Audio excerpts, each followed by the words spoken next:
بسم اللہ الرحمن الرحیم وبہ نستعین انہ خیر ناصر و معین وصلی اللہ علی محمد و آلہ الطاہرین اللهم صل على محمد وآل محمد وعجل فرجه۔ الحمدللہ ہماری گفتگو کفایت الاصول میں مشتق کے بیان میں تھی۔ مقدماتی گفتگو مشتق کے بارے میں تمام ہوئی۔ مرحوم آخوند اپنے مختار اور مدعا پر دلائل اقامہ فرما رہے ہیں۔ مرحوم آخوند کا مدعا یہ ہے کہ مشتق حقیقت ہے متلبس فی الحال میں، حالت یعنی خاص کے قائل ہے، اعم کے قائل نہیں ہے۔ آخوند کی یہ نظر ہے کہ اگر مشتق متلبس ہو، متلبس فی الحال، وہاں پر حقیقت ہے، لیکن من قضا عنہ التلبس، اگر وہ مبدأ اس موصوف سے ختم ہو جائے تو اس صورت میں مجاز ہوگا۔ اچھا، آخوند فرماتے ہیں کہ بہترین دلیل اس مطلب کے لیے تبادر ہے، ختم ہو جائے ہر اس میں وہ صفت، بھلے اس صفت کے اعتبار سے، وہ ہم نے جیسے کہا تھا کہ انہائے تلبسات مختلف ہیں۔ اگر فعلیت ہے، فعل والی صورت میں زید ضاربون تو ضرب ختم ہو جائے، اگر ملکے والی صورت میں تو ملکہ ختم ہو، حرفت والی صورت میں تو وہ حرفت ختم ہو، اگر صناعت والی صورت ہے تو وہ کاروبار چھوڑے۔ ختم ہونا اس مبدأ کے اعتبار سے۔ بھل مثلا ایک مجتہد تھا، بعد میں خدا نخواستہ ملک اجتہاد تموم شدے، درست ہے، اس صورت میں آخوند کہہ رہے ہیں تبادر یہی ہے، آپ مشتقات جتنے بھی استعمال کریں۔ اگر میں آپ کو کہہ رہا ہوں کہ زید عالم ہے تو آپ کے ذہن میں یہ آتا ہے، یہ جو میں کہہ رہا ہوں زید عالم ہے، یعنی ابھی اس کے اندر یہ صفت علم ہے۔ یا مثلا کہہ رہا ہوں کہ سائیں اختر جوان ہیں، خوب اس کا مقصد یہ تھوڑے کہ آج سے 20 سال پہلے جوان تھے، اب جوان۔ یہ تمام مشتقات میں اسی طریقے سے کہ تبادر اس سے تلبس فی الحال ہوتا ہے، نہ کہ وہ صفت اس کے اندر پہلے تھی۔ مثلا اگر کہتے ہیں کہ فلاں بہترین کھلاڑی ہے، یعنی بالفعل، نہ کہ بہترین کھلاڑی تھا، ایسے خوب یہ تبادر۔ اور اسی طریقے سے من قضا عنہ التلبس، جس سے وہ تلبس ختم ہو چکا ہے، اس سے صحت سلب بھی ہے۔ مثلا میں تھوڑی دیر پہلے تقریر کر رہا تھا، درست ہے، میں خطاب کر رہا تھا، خوب اب میں یہاں پر بیٹھا ہوں آپ کے سامنے، تو ابھی کہا جا سکتا ہے کہ میں خطیب نہیں ہوں، یعنی خطاب نہیں کر رہا۔ حالانکہ خطیب تو وہ انہائے تلبسات کے لحاظ سے ملکہ اس کے ساتھ تعلق رکھتا ہے، لیکن اگر میں کہوں کہ میں متکلم ہوں، جب میں خاموش ہوں تو پھر متکلم نہیں ہوں، صحت سلب دھارے۔ آگا درس چل رہا ہے، ہم لوگ مباحثہ کر رہے ہیں، تھوڑی دیر کے بعد جیسے مباحثہ ختم ہوگا صحت سلب دھارے، اس ٹائم اگر آپ کہیں کہ درس نہیں پڑھ رہے بلکہ باتیں کر رہے ہیں آپس میں، خوب صحیح ہے۔ تو جس سے وہ متلبس بالمبدا ہے وہ ختم ہو جائے تو وہاں پر صحت سلب بھی ہے، خوب تبادر۔ اور اسی طریقے سے من قضا عنہ تلبس سے صحت سلب، یہ دونوں دلیلیں ہیں کہ مشتق حقیقت ہے متلبس فی الحال میں۔ بلکہ آخر میں ایک اور بیان ذکر کرتے ہیں، اس کو آپ تیسری دلیل بھی کہہ سکتے ہیں۔ خب مثلا ایک شے متضاد اوصاف کے ساتھ متصف ہو، مثلا میں بیٹھا ہوں، خب تھوڑی دیر کے بعد کھڑا ہو جاؤں، تو جس ٹائم میں کھڑا ہوا ہوں، قیام کی حالت میں ہوں، وہاں پر کہہ سکتے ہیں کہ انہ لیس بقاعد، یہ بیٹھا ہوا نہیں ہے۔ خوب اگر من قضا عنہ التلبس میں بھی حقیقت ہو تو اسی حالت میں آپ کہہ سکتے ہیں ہم قائم ہم قاعد اور حقیقت بھی ہے. خوب یہ تو اجتماع ضدین ہو جائے گا. قعود اور قیام کے اندر تضاد ہے. اگر تھوڑی دیر میں پہلے بیٹھا تھا اب میں کھڑا ہوں اور آپ کہیں کہ اس وقت بھی آپ کو کہنا یہ کہ انہ قاعد بیٹھا ہوا ہے اور یہ حقیقت بھی ہے. خوب دیکھیے یہ تو اجتماع ضدین ہو جائے گا. درست ہے. لہذا ان دلائل کو اگر مد نظر رکھیں تو کہنا پڑے گا کہ مشتق حقیقت ہے متلبس فی الحال میں. دیکھیں عبارت کے اس ٹکڑے کو. وَيَدُلُّ عَلَيْهِ یعنی قول مختار پر دلالت کرتا ہے کیا؟ تبادر خصوص المتلبس بالمبدأ فی الحال. اگر تبادر جو ہوتا ہے وہ کون سا تبادر ہوتا ہے؟ خصوصیت سے اس کا تبادر ہوتا ہے جو متلبس بالمبدأ ہو فی الحال اس حال کے اندر. وہی متبادر ہوتا ہے یعنی ابھی ایسے ہے. وصحت السلب مطلقاً امن قضاء عنہ اور مطلقاً صحت سلب بھی ہے اعلیٰ چاہے حمل اولی چاہے حمل شائع کوئی بھی آپ حمل بنائیں. صحت سلب ہے امن قضاء عنہ اس سے کہ جس سے مبدأ کیا ہو گیا ہو ختم ہو گیا ہو. صحت السلب جس طریقے سے امن قضا عنہ سے ہے امن قضا میں صحت سلب ہے جس طریقے سے کل متلبس بھی فی الاستقبال جو استقبال میں اس مبدأ کے ساتھ متصف ہوگا تو اس سے زمان حال میں اور ابھی آپ اس مبدأ کو سلب کر سکتے ہیں. بابا آپ مستقبل میں مجتہد بنیں گے ابھی ہم آپ کو کہہ رہے ہیں مجتہد نہیں ہے جیسے کہ یہ صحیح ہے. اسی طریقے سے وہ صورت بھی درست ہے جب پہلے وہ صفت تھی لیکن اب ختم ہو چکی ہے. روشن ہوا مطلب؟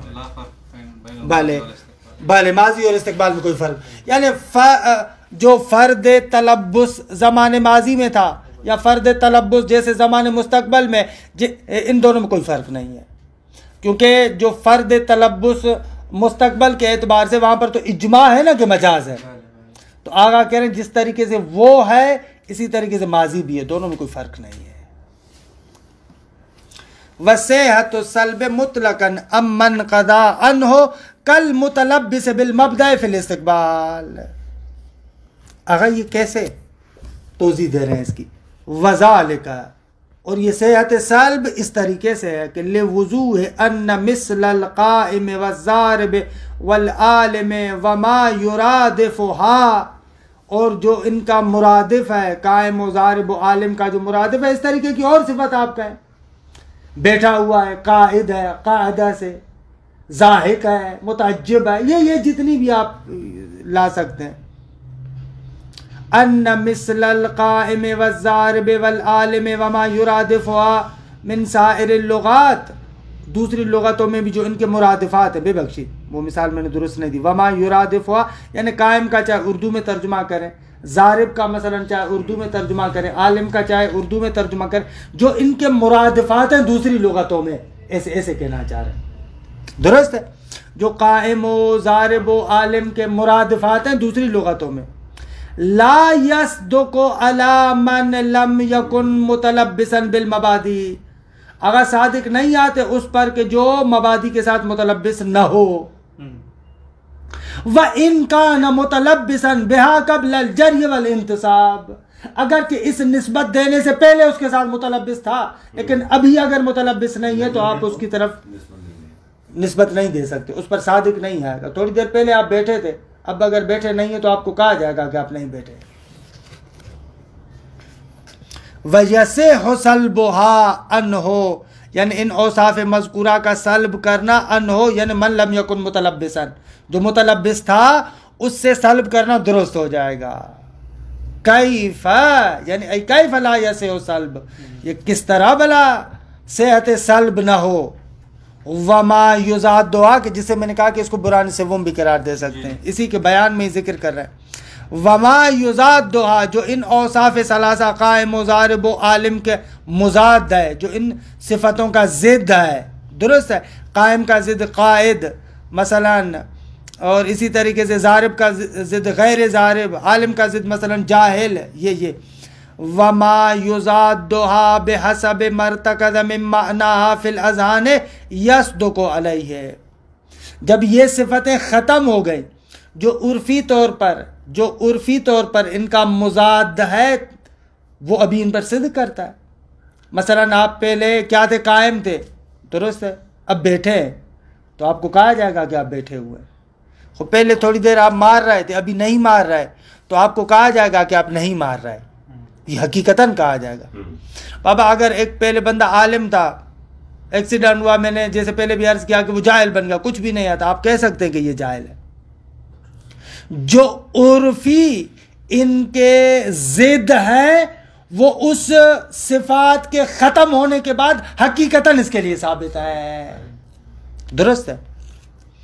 وما یضادھا بحسب مرتکز من معناها جو ان کا معنی ارتکازی ہے، اذہان کے اندر موجود ہے، وہ جو مضادات ہیں فی الاذان، اذان کے اندر، یعنی بحسب مرتکز من معناها فی الاذان، وما یضادھا یصدق اس کی خبر ہے، وہ صادق آئیں گے علیہ ہے، یعنی وہ کہ جو ابھی متلبس نہیں ہے ان گزشتہ صفات کے ساتھ، علیہ یعنی من لم یکن متلبسا، جو ان گزشتہ صفات کے ساتھ ابھی متلبس نہیں ہے، بلے اس پر صدق کرتے ہیں، کیونکہ ضرورت صدق القائد علیہ فی حال تلبسہ بالقعود، کیونکہ بدیہی ہے بابا جب وہ بیٹھا ہوا ہے تو آپ اس کو کہیں گے کہ یہ بیٹھا ہوا ہے۔ بعد انقضاء تلبسہ بالقیام، پہلے جو قیام کے ساتھ متلبس تھا، جب کھڑے ہونے والا تلبس ختم ہو گیا اور اب بیٹھا ہے تو آپ اس کو کہیں گے نا بیٹھا ہے، درست ہے۔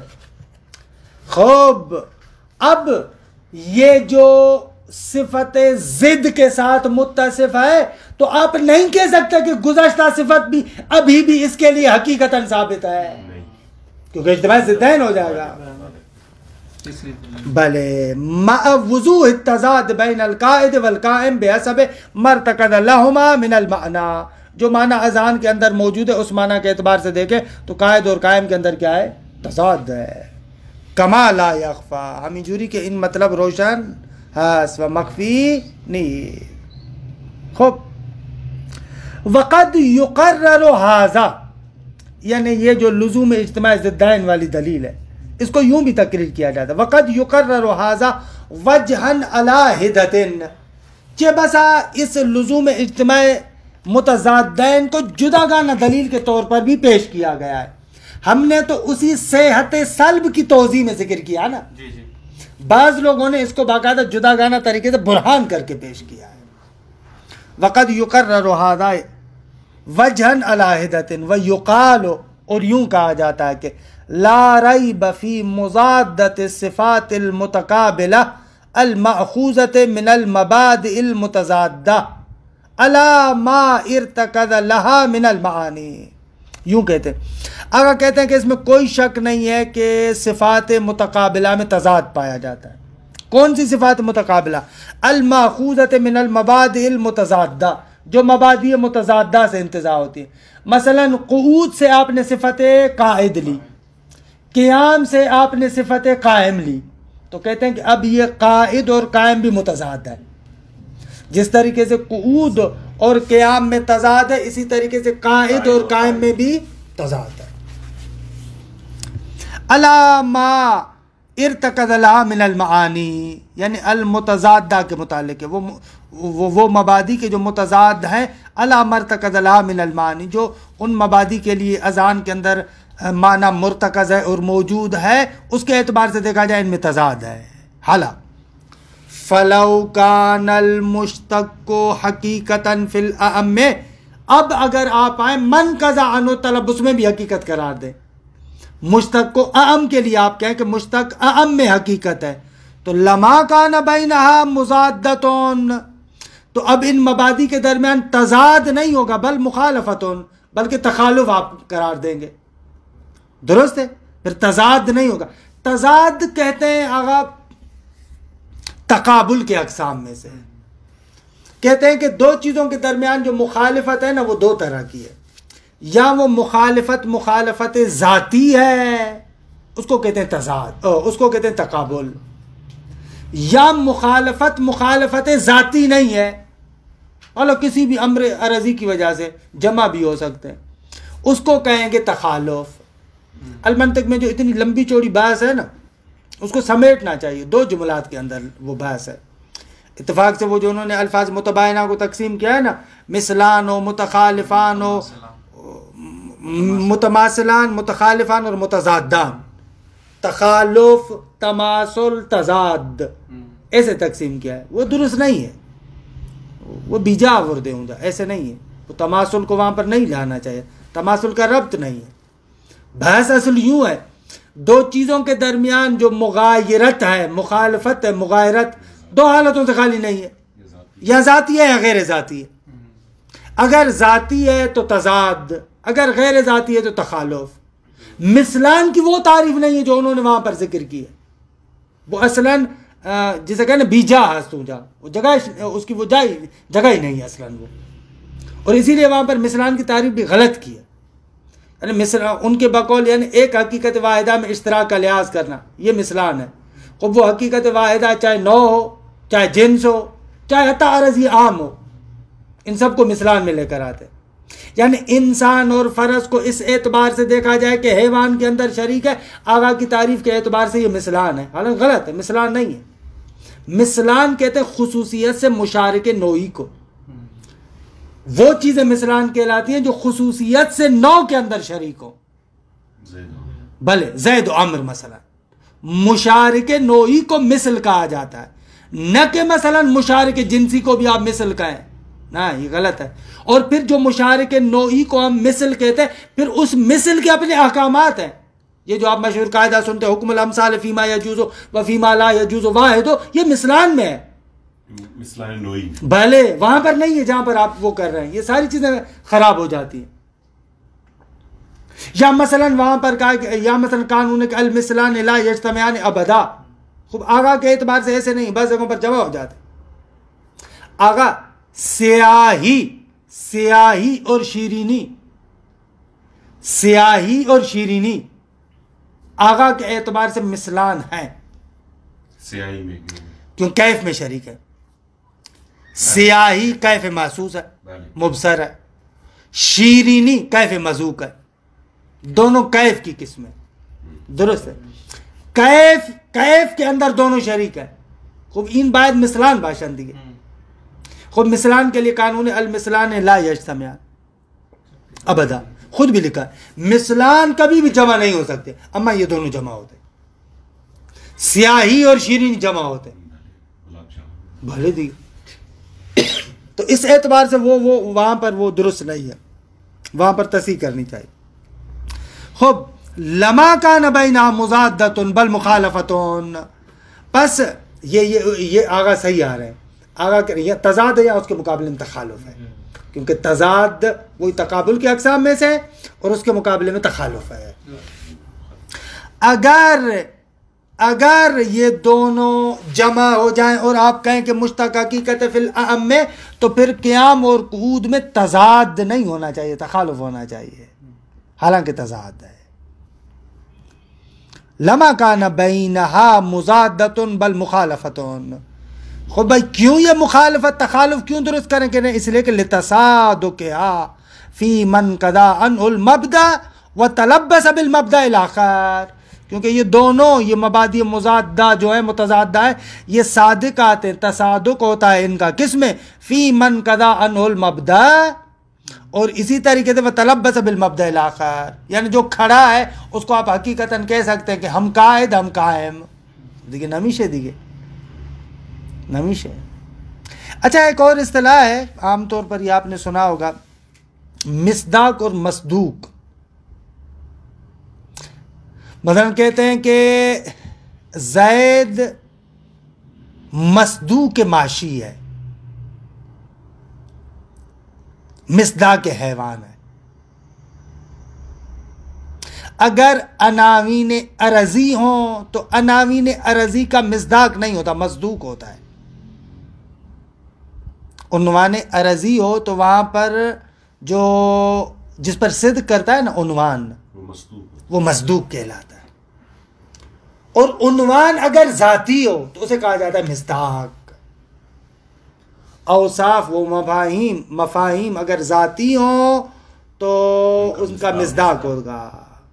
درست ہے. اور اگر غیر ذاتی ہوں، عرضی ہوں، تو ان کا ہوگا مصدوق. اچھا، ایک اور نقطے کی طرف اب بات آئی ہے تو اشارہ بھی کر دوں کہ یہاں تک کافی ہے، انشاءاللہ پھر کل پڑھیں گے. ایک اور نقطے کی طرف بھی اشارہ کر. عام طور پر جو ہم سمجھتے مصداق اور مفہوم کی بھی تعریف یوں ہم کرتے ہیں، مصداق یعنی جو خارج میں، اور مفہوم یعنی جو ذہن میں. انہم اشتباس دیکھیے، یہ بھی درست نہیں. مصداق یعنی جس پر وہ مفہوم صادق آئے، چاہے ذہنی ہو چاہے خارجی ہو. مثلا انسان مفہوم کلی کا مصداق ہے. انسان مفہوم کلی کا مصداق ہے. مفہوم کلی کا مصداق کیا ہے؟ انسان، فرس، بکر. لیکن خارج میں نہیں ہے. بس یہ جو پہلے مرحلے میں ہم تصور کرتے ہیں کہ مصداق حتماً خارجی ہو، نہ، ضروری نہیں ہے. مصداق یعنی ما ینطبق علیہ المفہوم. بھلے خوب، اللہ اس پر ایک اشکال اور جواب ہے کہ انشاءاللہ اس کو پھر جلسے آئندہ میں ذکر کریں گے. صلی اللہ علی محمد و آل بیتہ الطیبین الطاہرین. اللهم صل على محمد وآل محمد.